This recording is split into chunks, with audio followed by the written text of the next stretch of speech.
संभल वाला मामला है, अब अजमेर शरीफ का भी मामला सामने आ रहा है, क्या कहेंगे? मैं इस संभल के ताल्लुक से आप लोगों को बताना चाह रहा हूं कि जो पिटिशनर है नंबर 1, उसमें एक आदमी वो है जो उनका बेटा यूपी गवर्नमेंट का स्टैंडिंग काउंसिल है, और उसमें जो पार्टी बनाई गई है यूपी गवर्नमेंट को बनाया गया। तो अगर कोई गवर्नमेंट का स्टैंडिंग काउंसिल खुद अपने ही गवर्नमेंट के खिलाफ केस डालता है तो वो एलआर रूल्स के खिलाफ है। दूसरी बात यह, अगर उनका पिटिशन आप पढ़ेंगे तो उसमें उनका प्रेयर क्या है? प्रेयर यह है कि हमारे को राइट टू एक्सेस मिले। Section 18 of archaeology survey ASMR act 1958 बोलते।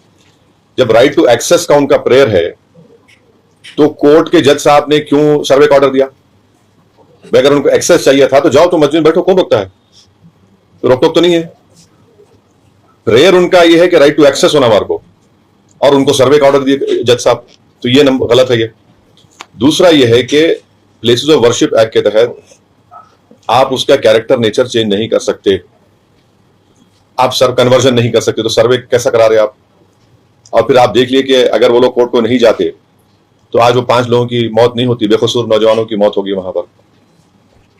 एक ये है। और फिर सुप्रीम कोर्ट ने जो ये कह दिया कि उस रिपोर्ट को सील बंद कवर में रखना, और जब तक मैनेजिंग कमेटी हाई कोर्ट नहीं जाती उस वक्त तक वो लोकल कोर्ट उसको सुनवाई नहीं करना।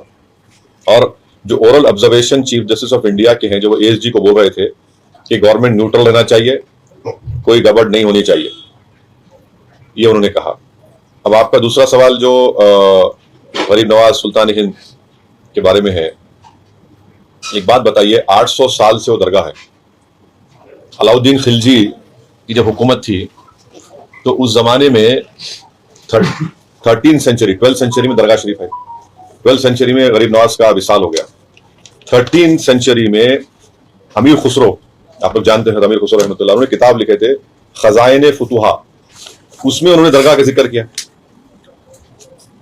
और फिर 800 साल के बाद आज आप बोल रहे कि नहीं वो दरगाह नहीं है, क्या बचेगा भाई? फिर कुछ तो, यानी वो दरगाह शरीफ जो है, पूरे 2 हमारे नेबरिंग कंट्रीज का ऑफिशियल डेलीगेशन हर साल वहां पे आता है, और फिर हर प्रधानमंत्री वहां पर चादर भिजाते उर्स शरीफ के दौरान। ये कहां रोकेगा, कहां ये? अगर कल बौद्ध समाज के लोग, जैन समाज के लोग भी कोर्ट में चले गए, आपको मालूम क्या हो जाएगा इस देश में? वही बोलेंगे कि हमारा वो जगह थी, हमारी मजहबी जगह थी। जैन समाज के लोग, बौद्ध समाज के लोग बोलेंगे। इसीलिए हमने 91 के एक्ट बना के बोला कि 15 अगस्त 47 को जिस किसी का भी मजहबी जगह है उसको चेंज या कन्वर्ट नहीं किया जाएगा। अब लोग बोलते नहीं, उसको एसर्टन करने से क्या होगा? अरे एसर्टन को एकेडमिक एक्सरसाइज के लिए कर रहा है, आप तो चेंज करना चाह रहे ना उसको। चलो कोई एकेडमिक एक्सरसाइज के लिए नहीं, एकेडमिक एक्सरसाइज नहीं, एक्सरसाइज इसलिए कन्वर्ट करो उसको, जगह को बदल दो, और जुडिशियल प्रोसेस से उसको वो मौका मिले। ये गलत चीज है। अब उस केस में ministry of minority affairs party है। अब मोदी सरकार क्या जवाब दाखिल करेगी जबकि वो खुद चादर भिजाए? नरेंद्र मोदी 1 मरतबा नहीं, 10 साल में 10 मरतबा चादर भिजाए हैं, फोटोज भी आप देख लो। अब मोदी क्या जवाब देंगे उसका? इसको बंद करना चाहिए बीजेपी RSS को, ये देश के हित में नहीं है। सर वैसे सर आप देखिए, अब आप ऐसा, आप बार बार आप ASI करेंगे तो AI छोड़ के ASI पढ़ लो पूरा। आर्टिफिशियल इंटेलिजेंस के बारे में बात ही मत करो, खाली ऐसा ही करते रहो, बस धंधे पे जाओ, खुदाई करो। क्या है ये? अगर मैं दिल्ली में भी किसी भी जगह पे जाकर बड़े बीजेपी नेता के घर में जाकर खुदाई कराया तो 100% 1000 फीट पे खाने जहां खाका कोई निशान निकल जाता। अब क्या बोलेंगे आप? वो है ना, सिविलाइजेशन है, सिविलाइजेशन ऐसी तो बनता, आगे बढ़ता लोग। तो ये चीज गलत हो रही है। ये इससे आप भारत को कमजोर कर रहे हैं।